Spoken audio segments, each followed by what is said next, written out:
It was a mama in Aquaba, Eba Ghana SMTVGH. Mesra like, comment, subscribe with the notification no? So that anytime videos of this nature, yeah, upload it, Usamekabi, I'm also share. Now let's go into the story. Ebo MPP4, is it the mischief no Ubuao? He said, oh, yeah, mischief chain MPP near and yeah, also share hopa. Now, you see, the rate at which NDC abanwe to turn yanyama, a japade, Emma, Omampini Nuano, I am when say EMP for ye, engineers and planners. Say, I share ya, Enchebiano, Ghana Water Company. I am mine the Ghana Water Company.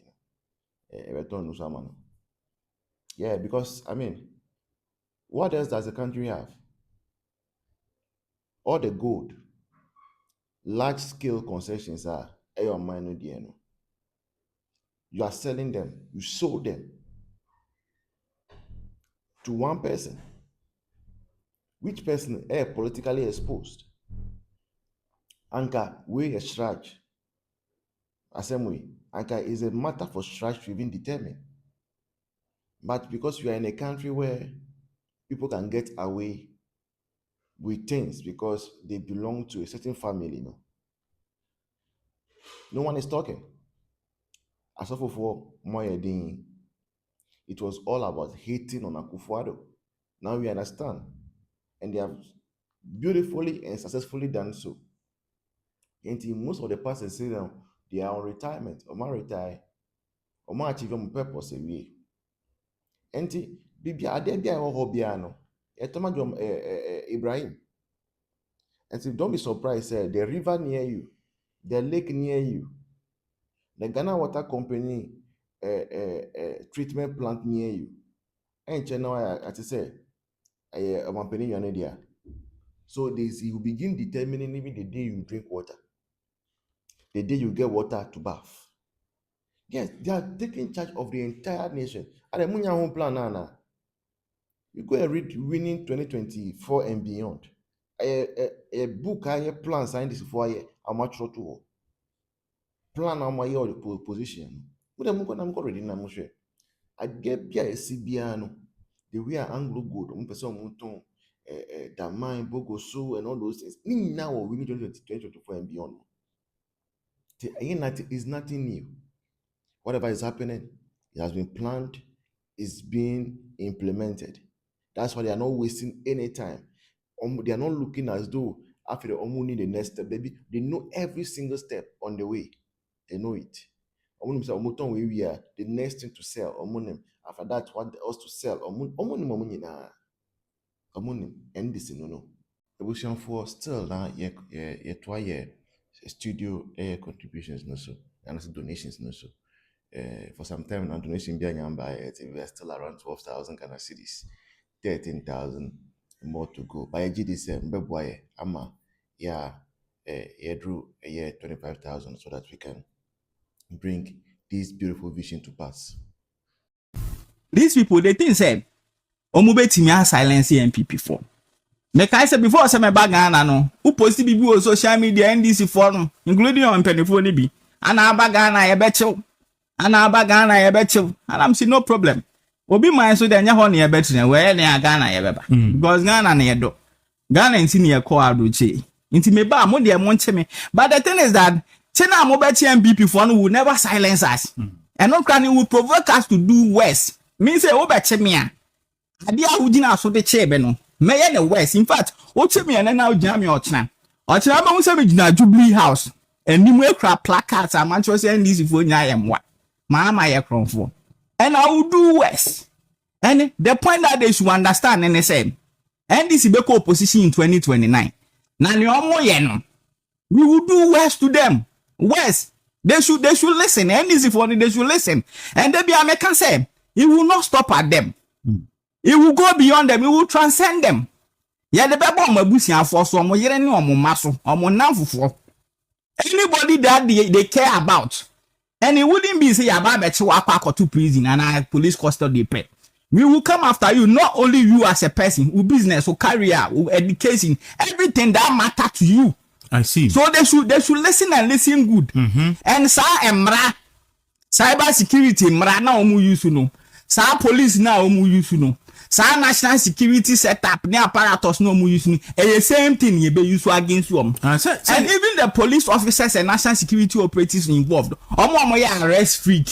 Omo ya ba be chi obi a near to one way, omo yamane broso. Yeah. Who say will not stop at only politicians. No? Yeah. Politician he may have friend in MPP or betting Afra me brother na sika kramano. But who dey bia na unni adamfo bia. And we police ni, we national security operative. Na si asoma asebe chi MPP ni bi na enkwase asem. Na so ubedi akire aya ama na broso a. Who said that to me ebe change no. You that person no. Baby, I will be sa emra krona, sa security setup krona. Ebi beti wa ucha hu bia encha. Any remind and no judiciary. Omo nyina. Mo amaya mo ho politicians a mo hye judiciary robe. Mo judiciary mo to court. Ah mo ma political judgment. Mo kan hu say ne de ye maame tuko no. Won so sen maame no. Onni enu nya mo sen maame no. And some of you see, it has to get to a point up. A man this for who say MPP for no, yeah man be book sem. Yeah man be gentility, that niceties of politics na near you know. The new MPP no a brute. The new MPP no a very forceful and no yeah bad. We won't mince words. And then is I can say why instruct MPP communicators.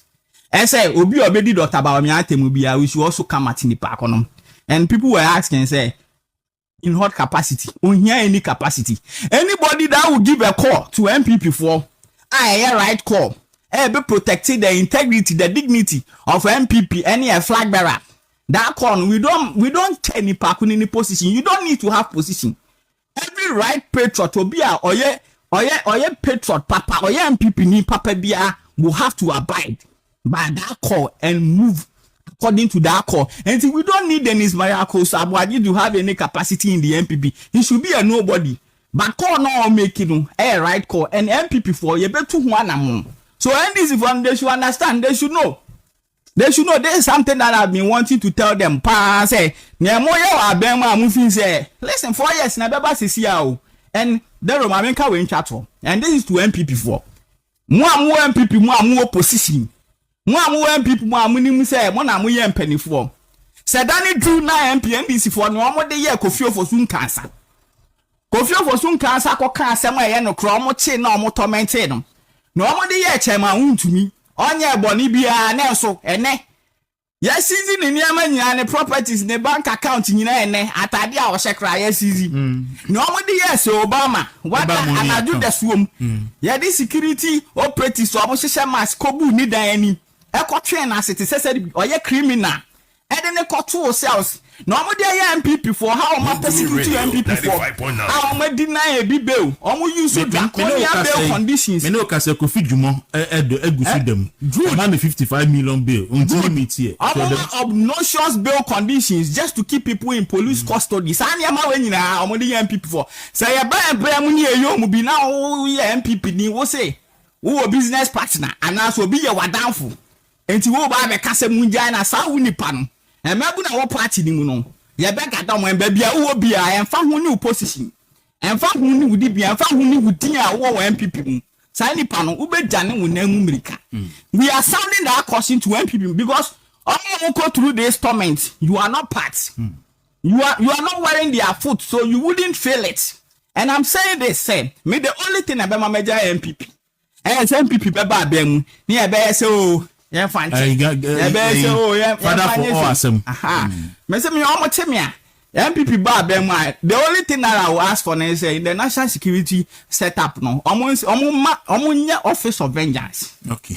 Office of vengeance. No, omo de no omo nya office of the office of vengeance.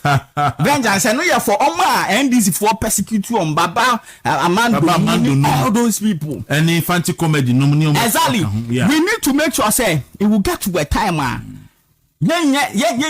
this kind of experience. There is a party in power na okasa ni ababecho. From those who possess temporary power today, Dr. Mahmoud Bawumia Accra Wednesday 13th May 2026 to Dr. Mahmoud Bawumia and Krata Odeba Abonti ini Krata ne simple say NPP flag bearer no say watna say wahwe na wahu say if is NDC amei ba so no ehunahuna ena yepese de ka enipa kasaboa ehye omuyem na also be kan a obe lose track of the count because NDC by NPP form penny for yachi womo and in fact you see so be more suspect so be a bonnet na yachi no a I don't think anybody have problem with that.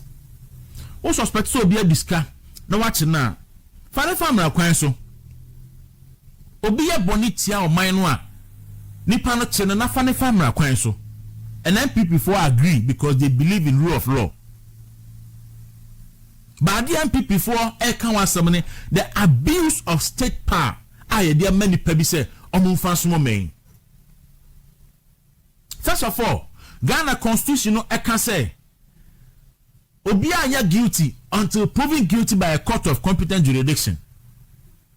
But NDC abayi ba super NDC for penny for na esoma bokro no na ebi ohoroma ya determine primary phase de tie omu gira ensema no a omu yi ensema no ena ombeja omu nyina so mu nkofi ena mo sha se omu chichi MPP for no problem but omu chi omu wi a unreasonable bail conditions 80 million cedis 120 million cedis 30 million cedis 50 million cedis for justify you say bra you say na ka ho asemo a eno ye omu a aban no bom so bo say omo aye corruption and corruption related activities afa aban no firi ho no na oti esi MPP fo mu say ene omo bi en kasa say NDC ni kasa no odidi atem didi Akufo-Addo atem etro ne manya no krefa Akufo-Addo ne ba omi ho de a ende ye nche no say NDC ni ehye kodwo opon J string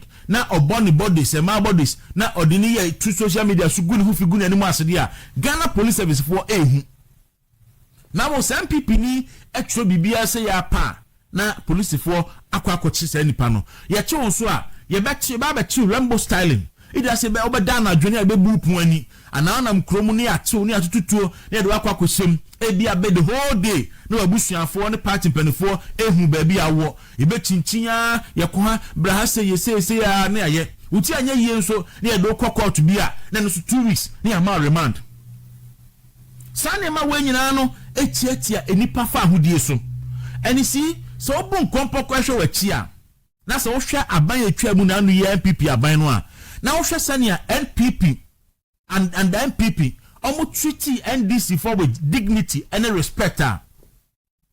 Abria ya chi koku anyi doho and the NPP say incite coup e Ghana no. Koku anyi doho was given a comfortable place. NIB.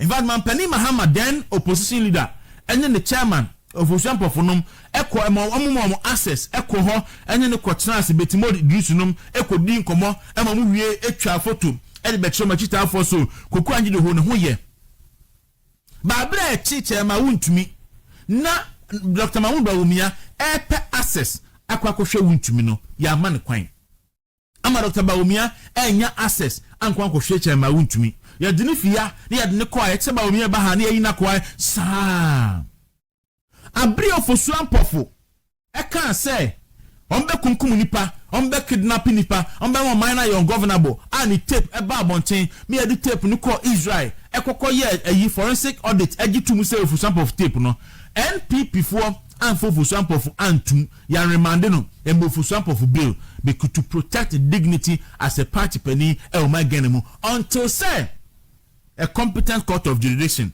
e be proven guilty ato forcing any Richard Japa ya mo yan for man ko to remand yan treaty omo say omo nya nipa NPP for a treaty omo with dignity because omo say omo ye political party leaders until said they are proven guilty no they are not guilty before the law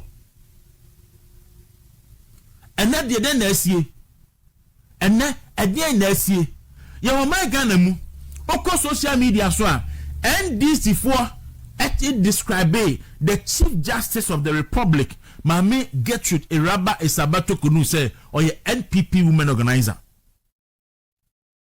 NDC for or your sitting Chief Justice no, almost all your NDC NPP women organizer. And the then NPP government, the Ghana Police Service then didn't see the need. Say a bet NDC Mranchana, almost free Chief Justice, and say, or your NPP women organizer no, a bet free Ubia freedom of speech, Ubia Timmy Tron your pen.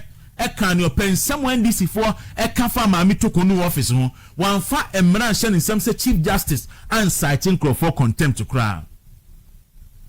And mamu kaka mami no sama. In fact, the attack was led by the president, the former president himself. Oman penda na John Mahama Sabre no and no president no on the di animu.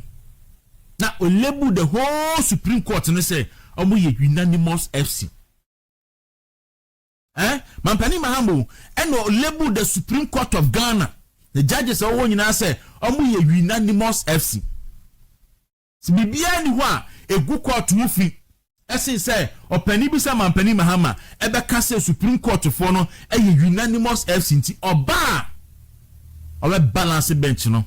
Na oba so a Chief Justice no obey na firi. He said that no position and apeni apa oba ye wa balance bench no where you Chief Justice no de firi won so ampa. And Akufo-Addo aban no anka bibi apart from some a statement obi ankochi obi amu obi. And someone sami jamfi and someone felosofusu kwache and someone kuja to ablakwa e kan fa Akufo-Addo aban hu. To the extent that now okuja to ablakwa podie or the president ni security club no etu esemu because some ampani no etu ni 12 Ghana or tra plan mu ape no wa publish na kwanto flight or de ko baby obesie na do obedie baby obeda aduane obedie nyina no okuja to the ato abonten. Now ampani ni security is at stake because we ampani a na utu free Ghana na ewiase nyina ni flight a wo de ko o flight number baby efie company efie baby kwakosie ne ade a na say security at risk. That is what Okuja to Ablakwa took the MPP government through. And for years MPP ni bia ni hono mo a aban bia no kwa okwache Okuja to Ablakwa. Can you imagine say ene if somebody decide to do same to Mampani Mahama ni ebesu Ghana memu. Enti ene criminal libel on Akufo-Addo eyi free hono. Criminal libel on Akufo eyi free hono. Asaba BM in a different form. Asaba BM under section 208 and then 76 of the Electronic Communication Act. And the NDC for and then Eddie Kanipa Anuatum. And two Kasase ya pa ni yacho. Yacho so near do kwakwa to be pet near about 2 weeks. Near se court na kwakwa dem. O shot to be on Facebook near yacho. TikTok near yacho. Meanwhile, this is the political party of Boni Papa and me a dear Temo Kroma say.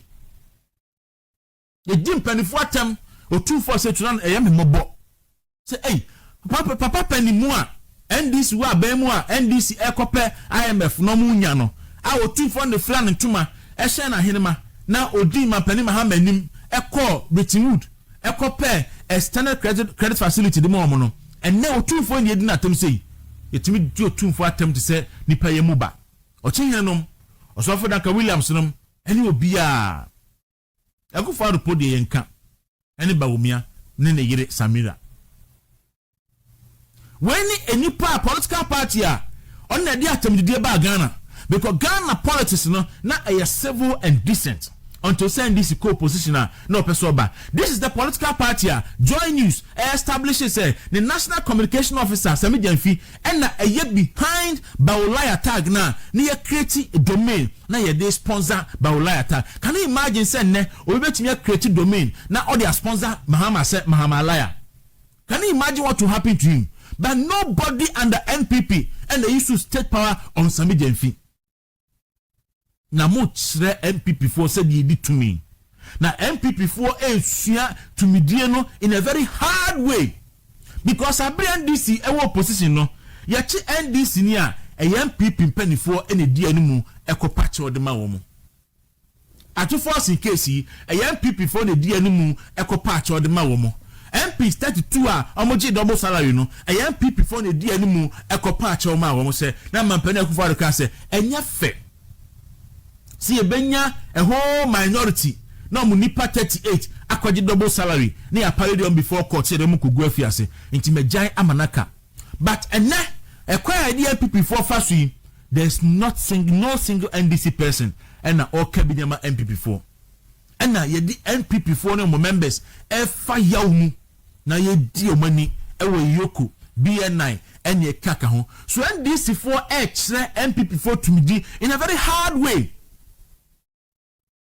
and amam ho ye me mobo e wa asemi mu nyina no e NDC for soldiers any NDC youth no you should be worried we NDC babuna you should be worried we NDC social media activists you should be concerned